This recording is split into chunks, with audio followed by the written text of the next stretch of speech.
Welcome into the 30th edition of the Stingray Show. I am your host, Stephen Ray. And without further ado, let me just go on ahead and bring up my co-host, Heath Hopkins, so that we can go on ahead and get to our very special guest. First off, Chris Fallica. Heath, how are you doing today, sir? Oh, Stephen, it's been a crazy day preparing for the snow here in the Memphis area coming this weekend. I know, man, and you sound a little nasally. I hope you get to feeling better, my friend. You know, I was just going to try to do my best Christopher Walken for you later in the show.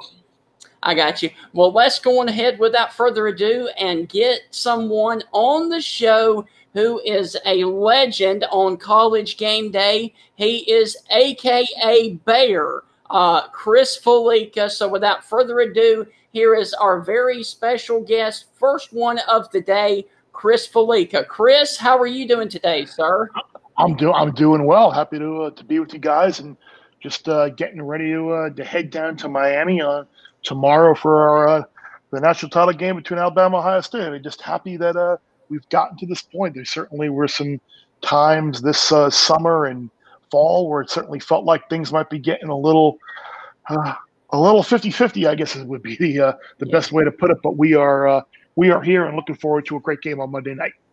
Absolutely. Well, real quick, do you have any updated information about the game? Because there were some rumors that Ohio State had reached out to Alabama and the SEC about possibly postponing it. What are your thoughts on that, and have you heard anything else? Well, the game is a go. I mean, okay. Ohio State has enough players, and Bama, but yeah, I think there was a point earlier in the week where I think there was where Ohio State was certainly what I heard is that the Ohio State defensive line has some COVID issues. There were a bunch of positives there, and maybe they wouldn't have enough players to play. And I think that was the crux of the issue. And I think again, there are two sides to every story, and the truth is always somewhere in the middle. And I think there was a school of thought out there that maybe Alabama, whether it's just their fans, and obviously Coach Saban's daughter had that tweet which she took down about that she thought maybe Ohio State was kind of embellishing the COVID test to try and get Justin Fields some more rest because they thought he was hurt. Justin Fields is fine. He has no rib issues. He had a little bit of a hip pointer, but other than that, he is fine. And the irony in all of that is if there wasn't a delay, it probably would have helped Alabama a little bit more because it would have given Jalen Waddle some more time to heal up and get more up to game speed, if anything else. But no, we are a go on Monday night and can't wait to get down to Miami. Awesome. Chris, we talked briefly before the show. You're there in Connecticut right now, if I'm not mistaken, heading to Miami. Is when you travel to these southern, and especially these beach places, does that make you a little bit more excited, or are you one of those guys that rather stay at home in the snow? Well, no. I am my nickname may be Bear, but I am not a snow guy. I would much rather be seeing the sun, seeing the sand, seeing the water. That's for sure. And normally I would say, yeah, I do get excited about being able to be in one of these sunny, bright locations like we normally have in Pasadena or Miami. But just with the way things are right now in the world, we are essentially quarantined to our room. Once we get there, I mean, we can kind of go out and maybe grab some dinner and go back to the room. But we really can't venture out like we normally would. Like it would be a beautiful time to. If it were any other year, I'd probably be going down today or yesterday, getting down there nice and early to be able to walk around South Beach and maybe sit by a pool for a little while and just be around that nice weather, enjoy some nice dinners. But just with the precautions we've been told we need to take this year, I'll get down there and probably be in my hotel room most of Saturday night and Sunday before heading over to the stadium on Monday, which is fine. It was interesting. Gene Wojciechowski wrote a really nice essay a couple of weeks back about the 2020 season and all the twists and turns and highs and lows. And the final line was something along the lines of, "I'm glad we played, but let's not ever do this again." Those are my sentiments exactly. I'm glad we played. I'm glad we had a season. Hopefully everybody is okay, and let's not ever have to do a season like this again. Absolutely. Well, what are your thoughts on the game itself Monday night?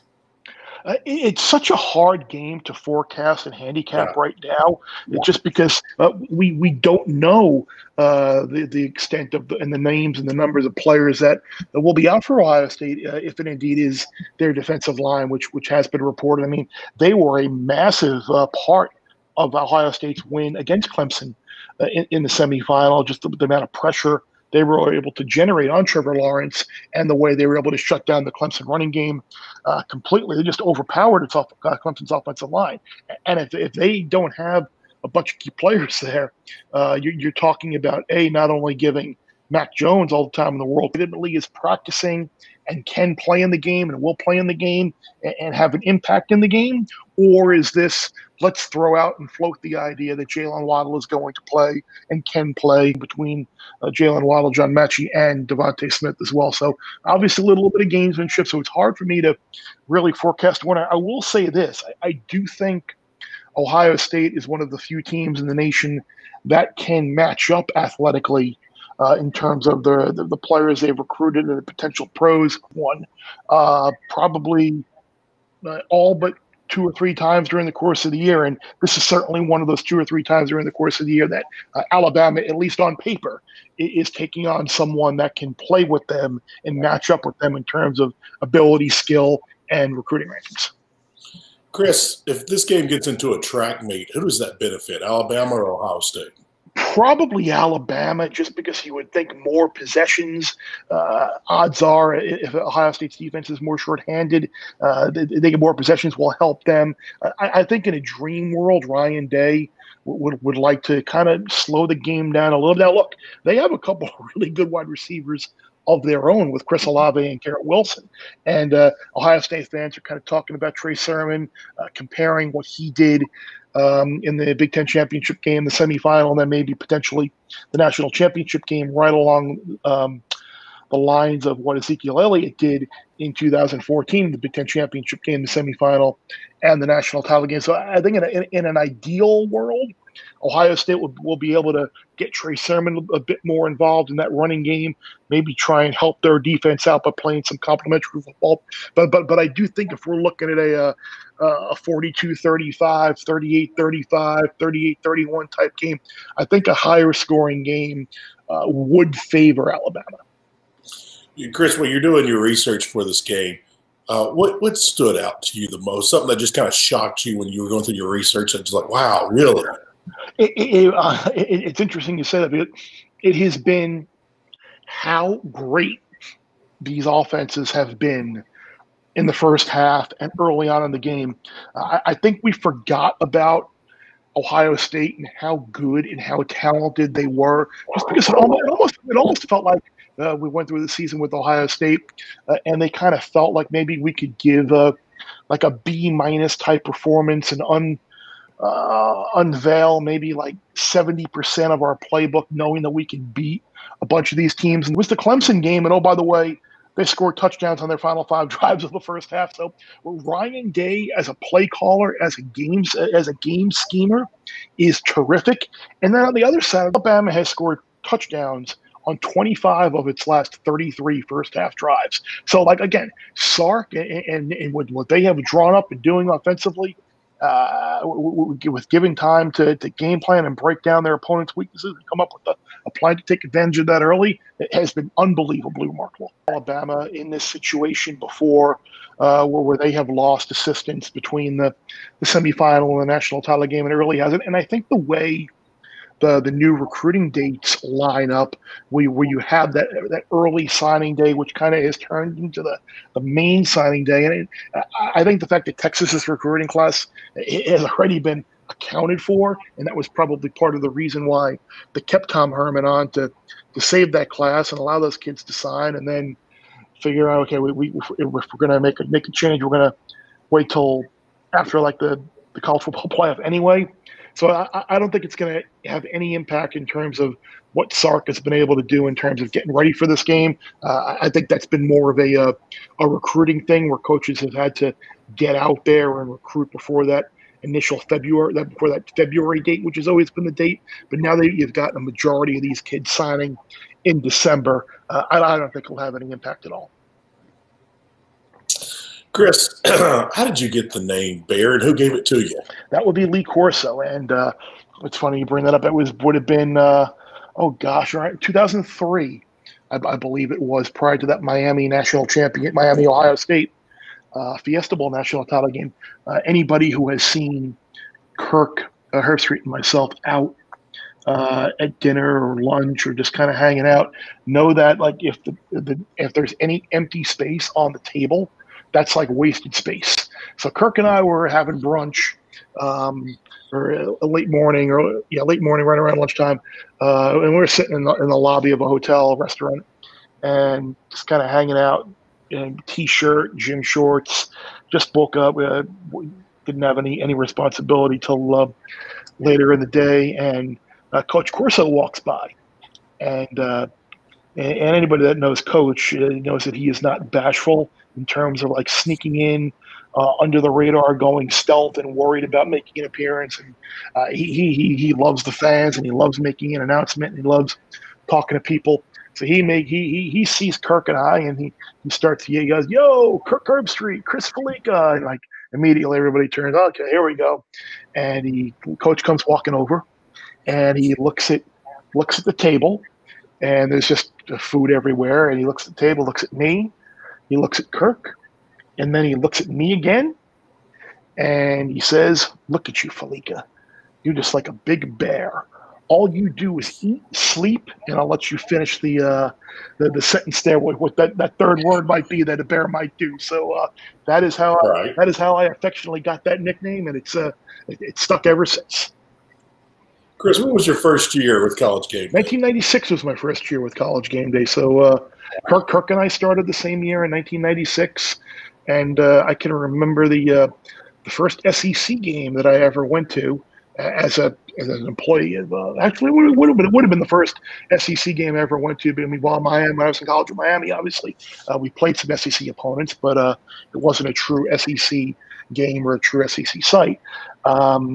Would have been that '96 Florida-Tennessee game, that such a hyped game between Florida, Tennessee, Danny Werfel and Peyton Manning, and ran that fourth down conversion to Riddell Anthony. That was an unbelievable atmosphere, and it just kind of opened my eyes wide open to an entirely different style and world of college football, and it was just tremendous. So yeah, 96 is Miami. Gosh, at that time we were still just an hour show at that time, and then the show grew from an hour to 90 minutes to 2 hours, and then eventually 3 hours. And it's funny, every time the show expanded, we thought, oh, how are we gonna fill this time? How are we gonna come up with more stuff to put in? How are we gonna do that? And funny enough, we're at the point now in 3 hours, we're still sitting there like, okay, how are we going to get this into the show? How are we going to do it? We could use more time if need be.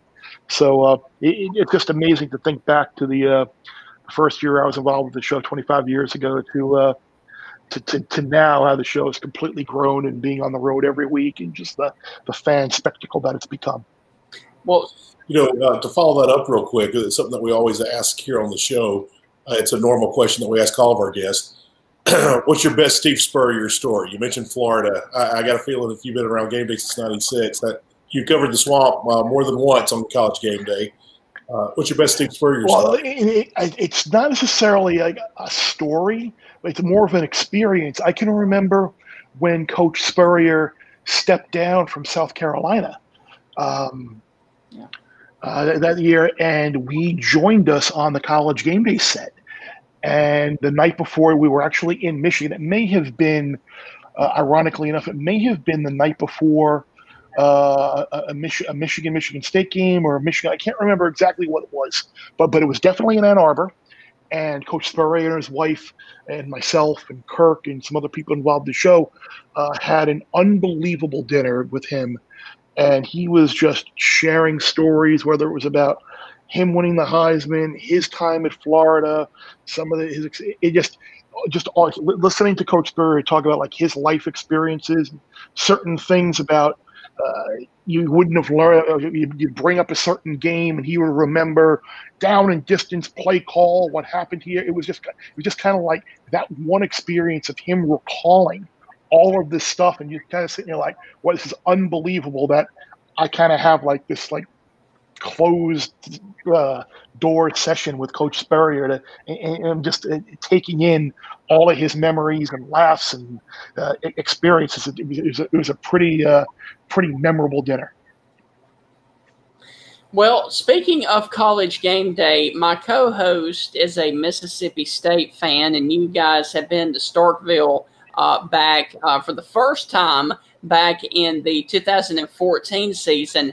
Tell us your thoughts on your experience there at Davis Wade Stadium and the Cowbells especially.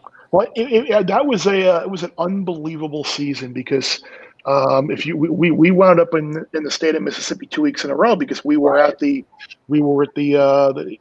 the Grove as well, right, for the Alabama's loss to Ole Miss. Well, but people always ask me, like, what is my favorite location, what's my favorite site, and I know it sounds kind of like a cop-out, contrived type answer, but and I always say this: it is any place that we go for the first time, or any place that we haven't gone in a long time, and that weekend in Starkville was so much fun because you could just kind of feel like Ole Miss and State were both going to have this special type season, and Dan Mullen and the Bulldogs have rolled out the red carpet for us.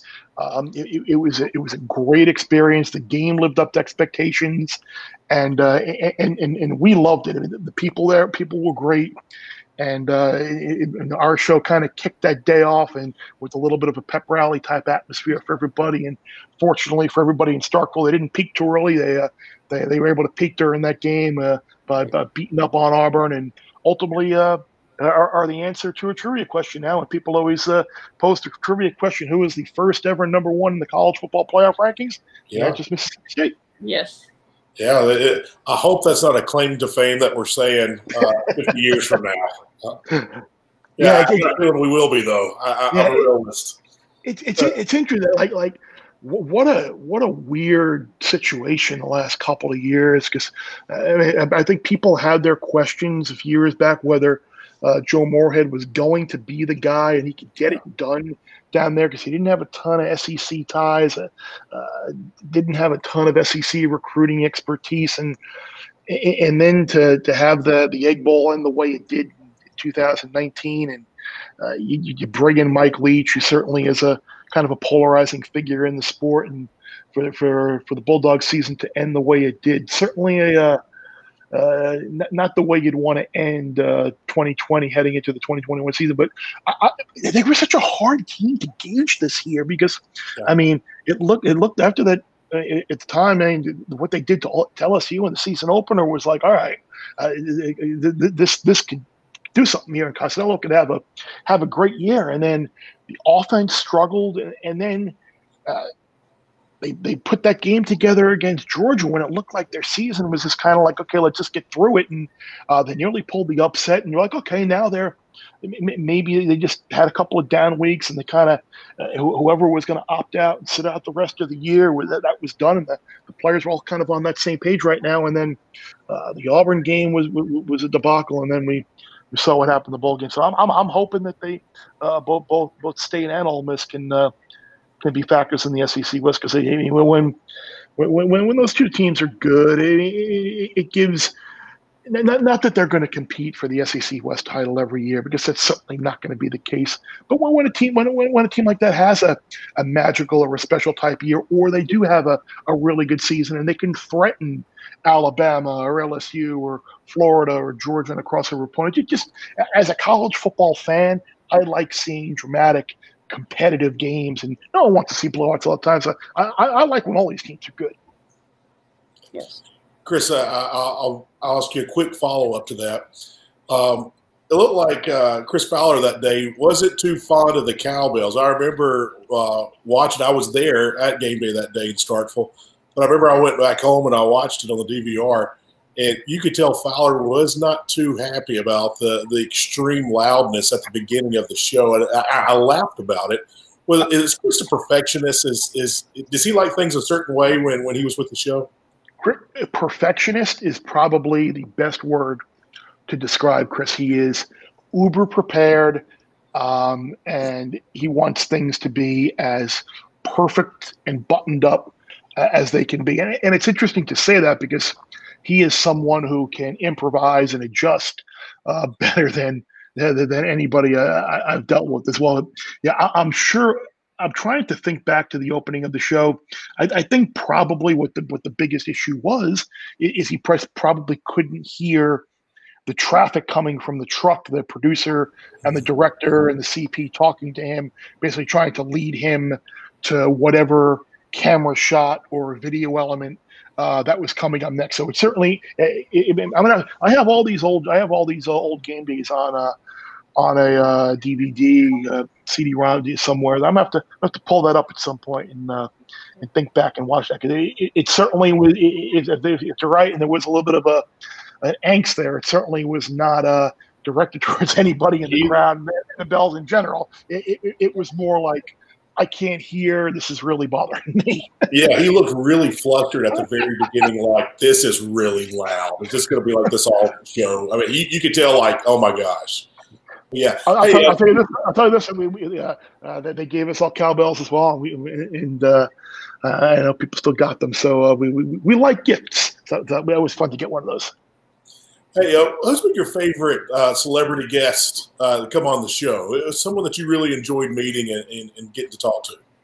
There have been a couple. Ken Griffey Jr. was terrific. Because not only was he a picker, he hung out on the bus for a good part of the afternoon, just watching games, telling baseball stories, talking him and Randy Johnson. That was a ton of fun. Bill Murray hitting the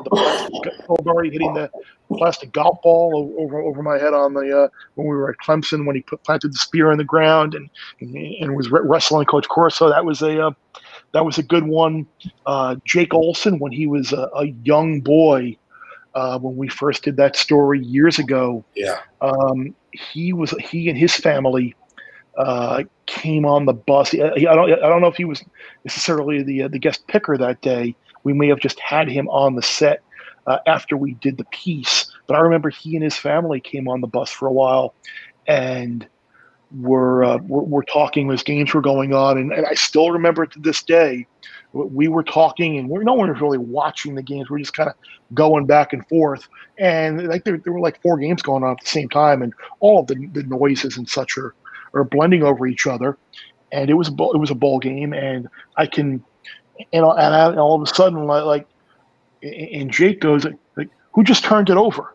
And we look, because no one's really watching. Like, oh yeah, I forget who. It might have been a Penn State LSU or whatever it was. It was the Citrus Bowl in Orlando. Someone had committed a turnover in the game, and he was able. His senses, because he was so reliant on something other than vision, all of his other senses just amplified. No one's paying attention to these games, and while everyone's talking and games are going on, he's like, we just turned it on, and sure enough, it was a turnover in a game, and like everyone. I was just like amazed and bewildered, like I can't even tell what's going on in a game if I'm like paying attention to it. And here's this young kid dealing with tragedy and overcoming it, and he has a better awareness of what's going on in the game than any of us. So that was pretty remarkable as well. Wow, that is remarkable. Well, I'm going to put you on the spot. If you had to pick right now, who wins Monday night, Alabama, Ohio State? Right, if I had to pick right now, I would say Alabama. I have a little bit of concern if Ohio State is indeed going to be able to stop them. 8.5 points seems like a lot to lay, so I don't want to make an ATS pick right now. But if I had to pick right now, I would say Alabama, just because of the potential losses on the defensive line for the Buckeyes, and it's going to be hard for them to play a game at that level, I think, 2 weeks in a row, like they didn't get up for Clemson and play at the level that they did against the Tigers on New Year's Day, to come back and be able to play that well again. That's a pretty high bar to be able to match that, and that's the type of level that they're going to need to reach to pull an outright upset. They certainly can, but I think the odds are a little bit against them. Chris, who's somebody that y'all pick on the most on set there on game day? Oh, easily Herb Street, because he's such an easy target, because he's so easy. It's so easy to press his buttons. It's so easy to wind him up, and he gets so animated and like discombobulated when you do it. It's he starts laughing, and he takes it personally. He doesn't take it personally. I'm trying to think of the right word, but it's just he gets so animated, and at times like he thinks like we're serious every now and then. But it's one of those family type atmospheres. You kid him because he's the best analyst in the sport, and the person you see on the air is the person that he is off the air. So he's just kind of like everybody's like big brother or kid brother that you just want to poke and prod him and get them all riled up and wound up. But it's easily Kirk. With Coach Corso not being able to be on set this year, has that really affected the show some, the chemistry? It hasn't affected it as much as I would have thought it would have. I thought there would be times where there could be a struggle in communication, but I mean, we've done a very good job of setting an order within the show, where kind of like making sure that Kirk is always the person following Coach, or always the person leading to Coach. Because I mean, the biggest issue, the biggest thing that we don't have this year is Coach on the set with Kirk. As people I'm sure have noticed, like in recent years, and since Coach had his stroke, Coach was always like Kirk, as by the way, son of a coach and someone who played football his entire life, like has that reverence towards a coach, and he sees Lee as kind of like that father figure as well. So like he was always there to like, he could always get that sense, like if Coach was going to struggle, or he could kind of sense him kind of a little bit of confusion. He always be quick to jump in, step in, and kind of help him out, bail him out a little bit. And my coach didn't have to say anything. So that's the one thing that we've missed. And obviously, having the interaction between Coach at site and our celebrity guest picker with the headgear, that we missed out on that dynamic as well. But all things considered, like I said, I was like, do we really want to do a guest picker this year? It's going to be okay. How's Coach going to be? Like in terms of pushing the envelope and keeping the show as, I guess, normal as it could have been. I'm really proud of the way we were able to pull this off this year, because we could have done it NFL draft style and had everybody from their home and done a Zoom call and virtual fans as well. But being not only for the fans out there who watch and some who were able to attend games, at least be there, but for us as a show group ourselves, like it was, while there was some anxiety involved in travel but which everybody's dealing with, it was therapeutic I don't want to speak for everybody on my show, but I know at least for me, it was good to get out and kind of, if nothing else, if the travel wasn't normal, of being kind of quarantined to a hotel room for a while on Friday, and going back and not having a bus to watch games on Saturday, and being in a different truck than normal during the ABC primetime game on Saturday night. If all that wasn't normal, the 3 hours on the set from 9 to noon were really, really therapeutic for me, in just kind of having like, okay, this feels right. This is what I'm used to. Right. I'm on a college campus. I'm inside a stadium. I'm amongst my friends and crew members here. This just feels right, and it was good to be able to get out and do that. Because I mean, my wife, and I'm sure she's not alone. Like, she hasn't left the state of Connecticut or for 10 months, and we only kind of go out and do whatever we have to do in terms of going to the grocery store and running errands and just kind of going for walks and things like that. So people, the mental challenges of what we've been dealing with for 10 months certainly are hard for some people to come to deal with. So it was really good on my mind to help get out and be on a college campus, and hopefully us being able to deliver that show for 3 hours this season put some people's minds in a good spot and provided a little bit of a normalcy, I guess would be the right word for the college football season. And like I said, hopefully next year things will be a heck of a lot better, and maybe we can kick off the season with a nice non-conference matchup between Clemson and Georgia next year in Charlotte. Don't flip the season. It sounds pretty darn good. My last question for you, Chris, is this.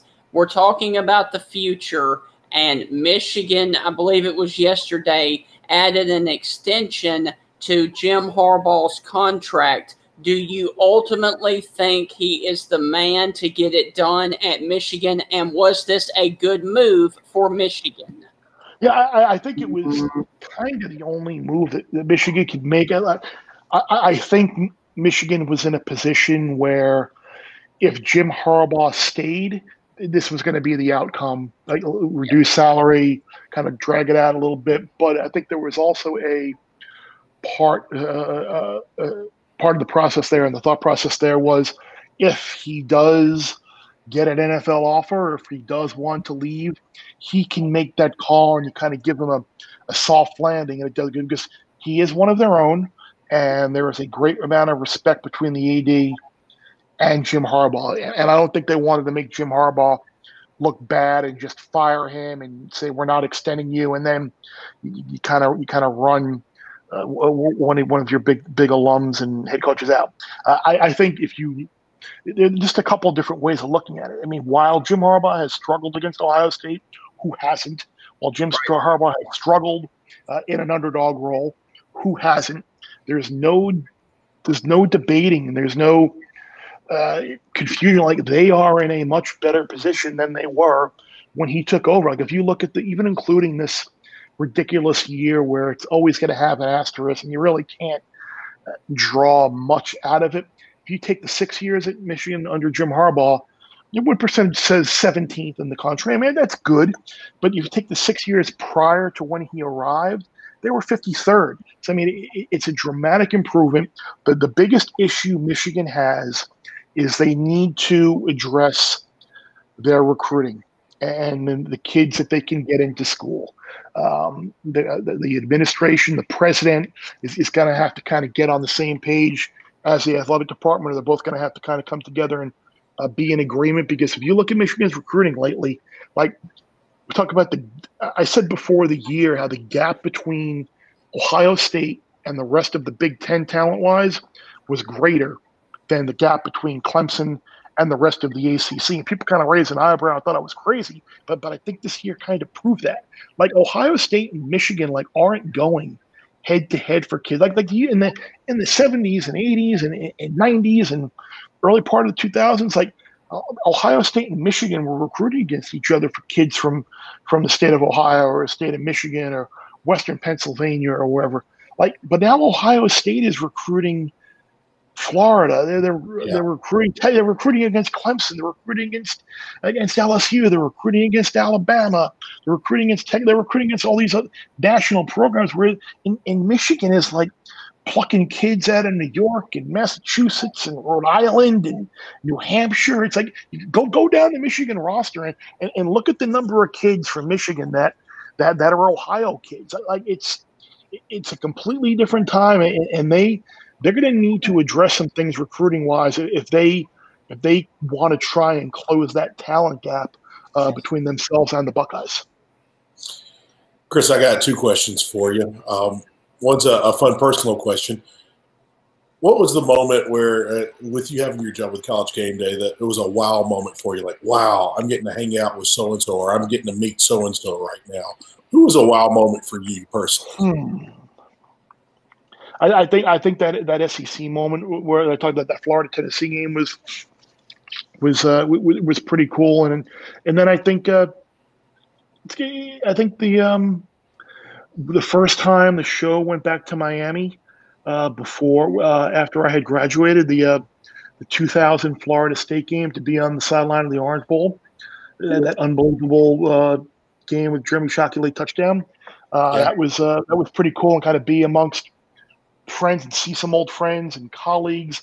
That was pretty memorable to see Miami win the national championship in 2001 and work that game at the Rose Bowl was was kind of a wow moment in itself. But it's hard for me to point to just one, because it just seems like every week there's just something new and something different, and I never take it for granted. So I know that sounds kind of weird and corny, maybe surprising as well, but no, not at all. Yeah, I just think just the entire, and I still have them. Like I said, that's that Steve Spurrier dinner. When I was like, here I am. I'm just a schlep from Long Island, a sports fan who grew up on Long Island, a college football fan, and now I'm kind of like involved in like the biggest like college football show, and like weird experiences. It's like being noticed, like on like my wife and I were on vacation in South Africa a few years ago, and being recognized by a couple of USC fans that were on vacation as well. Like you're halfway around the world, and like people, and it was just weird just to see a guy and a girl just like oh yeah, and it was just stuff like that. Like gives me pause on like, how the heck did I get here? Right. Right. You weren't at Tim Tebow's wedding when you were there in South Africa, right? No.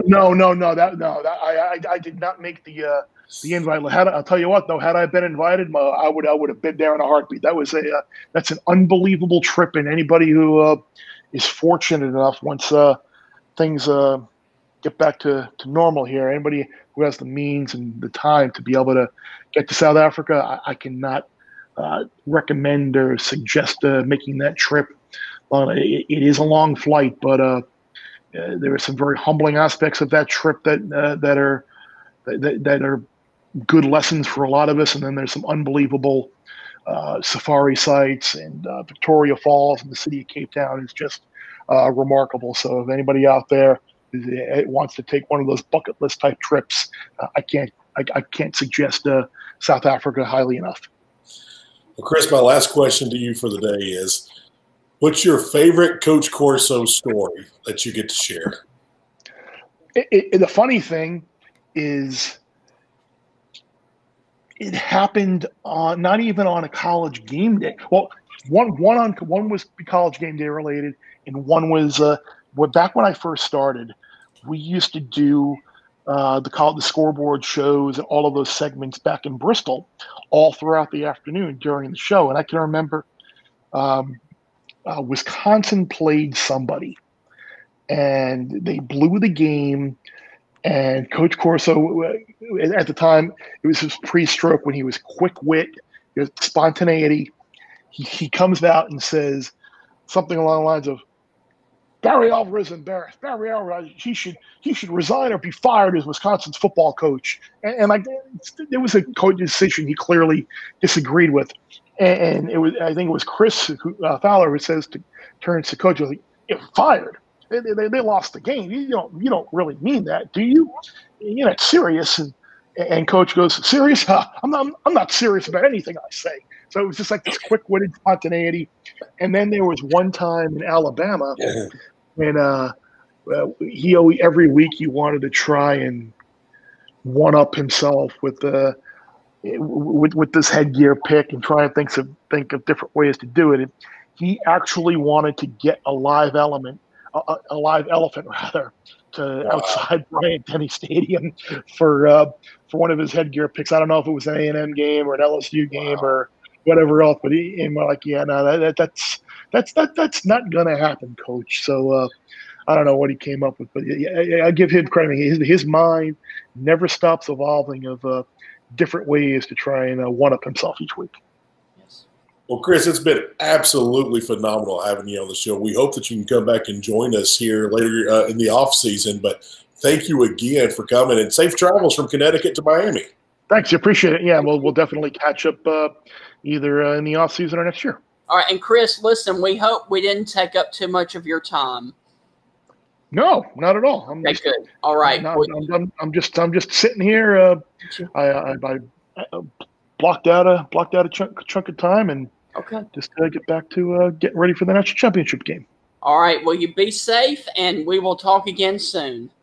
Take care. All right. Thank you, Chris. Man, that was a blast. There was a couple more questions I wanted to ask you, but I was like, gosh, we've already taken so much of his time already. Yes. But huge thanks to Bear for coming on the show. Yeah. I don't think I'm in the right regard that I can call him Bear yet, so I'm gonna call him Chris. But thanks for Chris for coming on the show. It was fun to hear all those great stories, and I remember that '96 UT Florida game.